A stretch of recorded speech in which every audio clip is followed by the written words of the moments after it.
నెయిల్స్కి nail polish వేసుకుంటే చాలా అందంగా ఉంటుంది. ఈ నెయిల్ పాలిష్ అనేది కేవలం నెయిల్స్కి మాత్రమే కాదు, ఇంటి అవసరాలకు కూడా మనం యూస్ చేయొచ్చు అనేది మీకు తెలుసా? Hello everyone, welcome back to my channel. నా ఛానల్లోని వీడియోస్ మీకు నచ్చి యూస్ఫుల్ అనిపిస్తే మాత్రం చిన్న లైక్ ఇచ్చి సబ్స్క్రైబ్ చేసుకోవడం మర్చిపోకండి.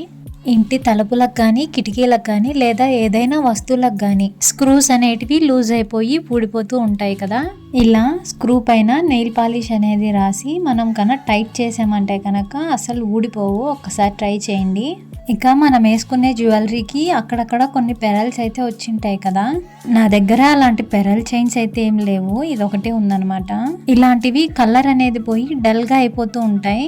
ఇలా వైట్ కలర్ నెయిల్ పాలిష్ అనేది ఉంటుంది కదా, దానికన్నా మనం ఆ పెరల్స్ పైన కానీ అప్లై చేసామంటే అసలు కలర్ అనేది పోదు. నెక్స్ట్ వచ్చి మనం 1 గ్రామ్ గోల్డ్ అనేది తీసుకుంటూ ఉంటాం కదా. 1 గ్రామ్ గోల్డ్ అంటేనే కాస్ట్ ఎక్కువ. అంత కాస్ట్ పెట్టి తీసుకున్నాక కలర్ పోతే చాలా బాధ అనిపిస్తుంది.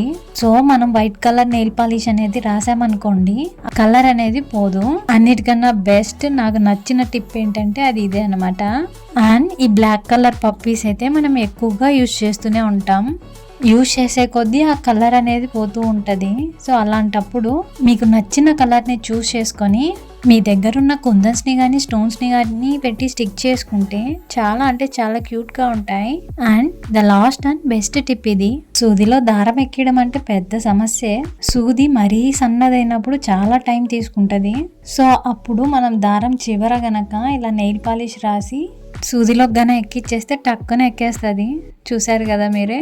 నెక్స్ట్ వీడియోలో మరికొన్ని టిప్స్తో మళ్ళీ కలుద్దాం. బాయ్.